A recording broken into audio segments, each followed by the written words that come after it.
Hey, the sports fans, how we doing? We're gonna do ourselves a little quick segment here. We're gonna go over review some the top five receivers in the league now. Me and Keith's gonna go give you our opinions on You want to go first? who he thinks knocking it out of the park here. I guess I'll go first. This isn't necessarily just receivers. This is all It's pass catchers. yeah, Top pass five catchers. pass catchers in the league. And I'm gonna say pass catchers top five. It's gonna be tough. I'm gonna say you have Tyreek Hill, Stephon Diggs, Justin Jefferson, Devontae Adams, and I'm going to have to say DeAndre Hopkins. As much as I like Kelsey, as crazy as Waddle's got 57 catches for 972. He makes a lot of big plays. Jamar Chase, I know he's been hurt a little bit. There's a couple guys you can make arguments for. I know Kelsey with 12 touchdowns, is definitely up there, but again, I think that's going to be my top five. I think I got to go with Diggs and Hill, Jefferson, Adams, and then Hopkins. Hopkins has only played 6 games. He's at 49 catches for 574 and 3 touchdowns. And if he took a chance, I mean, if he just doubled those numbers, the guy's leading the league in everything almost, So, it's he'd be a little shy in yards, but he'd be the top pass catcher. I know. He's on pace for about 140 yards on the full season. Catches, 140 catches. Yeah, so I'm going to go with those guys. Again, there's a few guys that are a little more, a little exciting to watch. I like watching DK Metcalf and Lockett over there. They're doing really well. CeeDee Lamb's, pretty effective over in Dallas. But realistically, I think if I got to pick just 5, those are going to be the guys that I think are, the best pass catchers in the league, I think. Well, that brings me to my top 5. And I had to go with Devontae Adams because last year he was phenomenal. Put up the best numbers. Him and Kupp. Well, actually, 2 years ago. But Adams is a touchdown machine. If Kupp was playing, there'd be an argument for Kupp as well. Because Kupp's been out 3 weeks now, and he's still in the top 10. Adams is a touchdown machine. He has 12 this year. And so that's my number 1. Number 2, I went with... it was tough. But I had to go with Justin Jefferson. Justin Jefferson. I'm going to put him number 2. I'm tempted because I want to go with Tyreek Hill. But Tyreek Hill's going to be my 3. But back to Justin Jefferson at the 2. He's just one of those guys where he just looks like they can't guard him on the field. And he makes phenomenal catches. He makes catches when they need them. He's a big part of the reason they're having such a good record.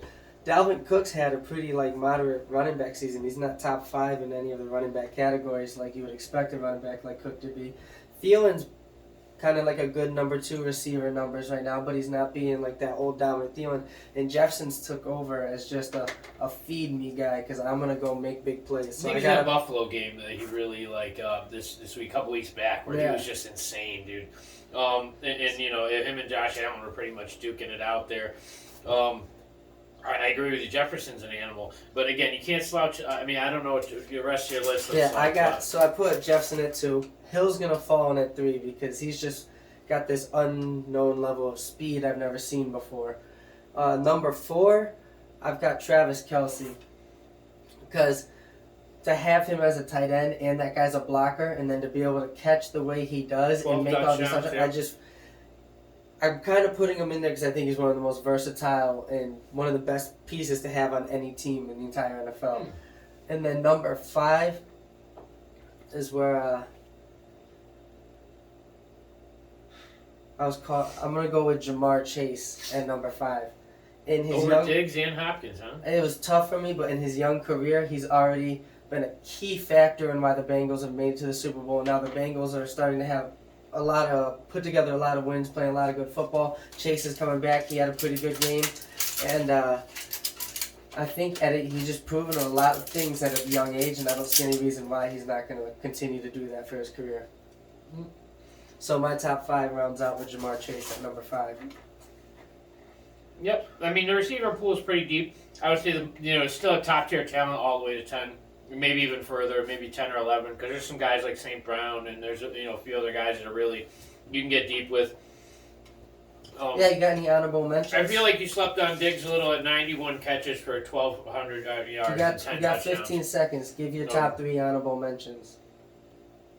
Well, again, I'm going to have to go with Kelsey, okay. Probably Waddle, and Probably Chase after that. Jamar And Chase, then, yeah, because my top 10 are 1, 2, 3, 4, 5, 6, 7, 8, 9, 10. My top 10 total. I also had again DK Metcalf in there, and I had Waddle in there. I had CeeDee Lamb in there. CeeDee Lamb's had some really good games.